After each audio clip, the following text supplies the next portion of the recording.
अब ये तो अलायंस का और पार्टी का फैसला है, इस पे हम क्या बोल सकते हैं। तो उनकी पार्टी ने फैसला लिया होगा।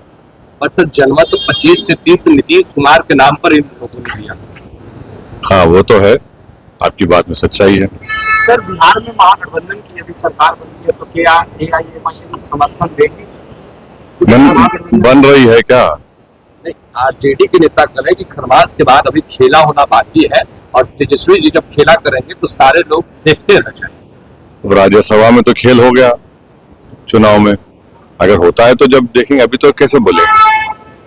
अलग अलग राज्यों में चुनाव हो रहे हैं, क्या चुनाव है, असम में चुनाव है, आप यूपी से चुनाव लड़ रहे हैं, वहाँ आपको लगातार कांग्रेस लेफ्ट के द्वारा टीएमसी के द्वारा फिर वही कहा जा रहा है कि बिहार में कहा गया क्या बीजेपी के बीच कोई बात नहीं, बोलने दीजिए। बिहार में भी जो लोग बोले थे उनकी बात का कोई जनता पे असर नहीं हुआ, इंशाल्लाह यहाँ पर भी नहीं होगा। सर ममता बनर्जी ने अपना मैनिफेस्टो उर्दू में जारी किया है सर।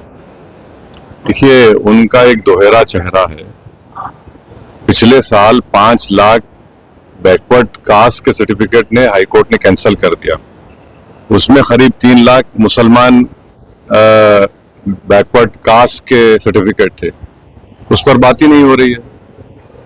3 लाख अगर मुसलमानों के बैकवर्ड कास्ट के सर्टिफिकेट कैंसिल हो गए, बात ही नहीं होती है इस पे।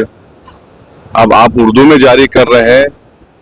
अब बताइए, 29% आबादी है मुसलमानों की, वहां सिर्फ 7% गवर्नमेंट एम्प्लॉयमेंट में है। सबसे ज्यादा स्कूल ड्रॉप आउट मुसलमानों का है।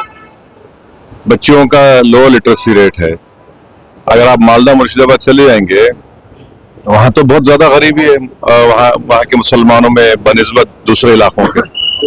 सर, प्रधानमंत्री नरेंद्र मोदी ने कहा है कि हमारी सरकार है तो लोकसभा में और विधानसभा में 33% महिलाओं का आरक्षण, इसको लेकर के सेशन भी बुलाया जा सकता है। नहीं, बिल ही हमारे हाथ में नहीं है। प्रधानमंत्री कैसा बोल रहे हैं? पार्लियामेंट तो चल रही है ना, उसको तो सैनिटाइज नहीं हुआ। प्रधानमंत्री कैसा बोल रहे हैं? ये तो गैर अखलाकी बात है। बिल हमारे हाथ में आ जाए, हम देखेंगे।